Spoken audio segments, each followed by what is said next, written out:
বিএনপির মিডিয়া সেলের অন্যতম প্রধান ব্যক্তিত্ব, চেতনার একজন মানুষ হিসাবে সারা বাংলাদেশে পরিচিত তুখোর ছাত্রনেতা, তুখোর বক্তা। আজকে উনি আমাদেরকে বিশেষভাবে সাংবাদিকদের, চট্টগ্রামের সাংবাদিকদের ব্যাপারে, চট্টগ্রামের প্রেস ক্লাবের সমস্যার ব্যাপারে উনি জানতে চেয়েছেন এবং উনি সাংবাদিকদের সাথে এগুলো ব্যাপারে উনি কথা বলবেন। এই জন্য উনি আজকে আসা আমাদেরকে প্রোগ্রাম দিয়েছেন রাতের বেলা। ভাঙচুর করে, মানুষকে নির্যাতন করে সাংবাদিকদের 20-15 জন এখানে আছে বলেছেন। আমি গৌর নদীর এই কৃতি সন্তানকে চট্টগ্রামে স্বাগত জানাই। মন্ত্রী হওয়ার পরে চট্টগ্রামে প্রথম এসেছেন, 3বার অবস্থা থেকে মুক্তি চাই। সাংবাদিক ইউনিয়নের যে তারা করে দেওয়া হয়েছে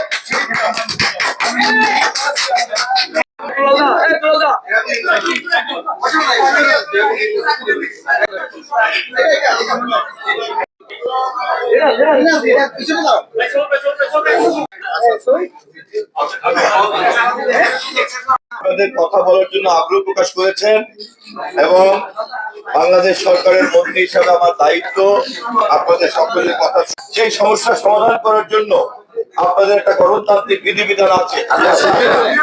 মন্ত্রী হিসাবে আমার কিন্তু এটার মধ্যে ঢোকার কোনো এখতিয়ার বা কর্তৃত্ব নাই, কিন্তু আমি সহযোগিতা করতে রাজি আছি।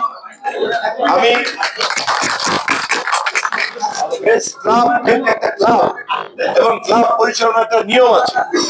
আমি জাতীয় প্রেস ক্লাবে বা অন্যান্য প্রেস ক্লাবে যেখানে যাই, আমি নিজেও বিভিন্ন ক্লাব প্রতিষ্ঠানের সদস্য, আমি জানি যে এটার একটা নিয়ম কানুনের মধ্যে চলে। নিয়ম কানুন নিয়ে মাঝে মধ্যে তর্ক হয়, বিতর্ক হয়, আবার সেটা নিয়মের মধ্যেই সমাধান হয়। আমি আশা করি চট্টগ্রাম প্রেস ক্লাব একটা ঐতিহ্যবাহী প্রতিষ্ঠান, এই প্রতিষ্ঠানকে আপনারা আপনাদের ভুল বোঝাবুঝি দূর করে এক জায়গায় দাঁড় করবেন, আমি আপনাদের সহযোগিতা করব। এক, দুই হচ্ছে যে আমাদের গত অর্ধ শতাব্দীর বাংলাদেশের অভিজ্ঞতা হয়েছে যে এই দেশের সংকটের একটা বড় কারণ হচ্ছে যে আমরা এই রাষ্ট্রকে একটা প্রাতিষ্ঠানিক কাঠামোতে দাঁড় করতে পারি নাই। যখন এই প্রতিষ্ঠানের চাইতে ব্যক্তির ক্ষমতা বাড়ে তাহলে প্রতিষ্ঠান কিন্তু চলে না, কারণ প্রতিটা ব্যক্তিরই কিন্তু আয়ু খুব ক্ষণস্থায়ী, তার ক্ষমতাও কিন্তু খুব ক্ষণস্থায়ী। সে ক্ষমতা যত বড়ই কেউ দেখানোর চেষ্টা করুক না কেন, সেই ক্ষমতা যে কোনো কাজে লাগে না। গত 50-55 বছরের ইতিহাসে বাংলাদেশে কিন্তু আমরা তা দেখেছি। জনপ্রিয়তাও কিন্তু অনেক বেশি ভাসমান একটা জিনিস, আজ যা তুঙ্গে কাল তা নাও থাকতে পারে। আমি আপনাদেরকে বিনীতভাবে অনুরোধ করব, আমাদের নেতা দেশ নায়ক তারেক রহমান 31 দফার মধ্য দিয়ে রাষ্ট্রকে আমরা একটা প্রাতিষ্ঠানিক জায়গাতে নেওয়ার চেষ্টা করছি। সেই ধারাবাহিকতাতে আমরা দেশের সকল প্রতিষ্ঠানকে প্রাতিষ্ঠানিক করতে চাই। চট্টগ্রাম প্রেস ক্লাবকেও আমরা একটা প্রাতিষ্ঠানিক ধারার মধ্যে ঢুকাতে চাই। আপনারা রাজি?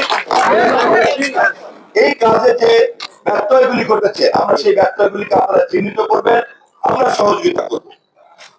আমি আপনাদেরকে এই ব্যাপারে কথা দিচ্ছি সহযোগিতা করার।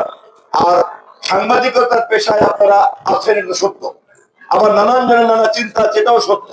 আবার সব চিন্তার লোক মিলে একটা প্রস্তাব করতে হবে, এটাও তো সত্য। এতগুলি সত্যকে একসঙ্গে বাস্তবায়ন করতে হবে আপনাদের। আমি মন্ত্রী হিসাবে যেহেতু দীর্ঘদিনের একজন রাজনৈতিক কর্মী, আমি আপনাদের একজন বন্ধু হিসাবে কাজ করবো সবাইকে। একই কথা আমি প্রেস ক্লাবে বলে এসেছি, আপনাদেরকেও বললাম। আমি অনতি বিলম্বে এই চট্টগ্রামের মুরব্বী, আমাদের সকলের নেতা, আমার রাজনীতির অত্যন্ত গুরুত্বপূর্ণ নেতা মুরব্বী জনাব আমির খসরু মাহমুদ চৌধুরীর সঙ্গে পরামর্শ করে আপনাদের মধ্য থেকে গ্রহণযোগ্য নেতৃত্বের একটা প্রতিনিধিদেরকে ঢাকায় ডাকবো, সকল সমস্যার সমাধান ইনশাআল্লাহ।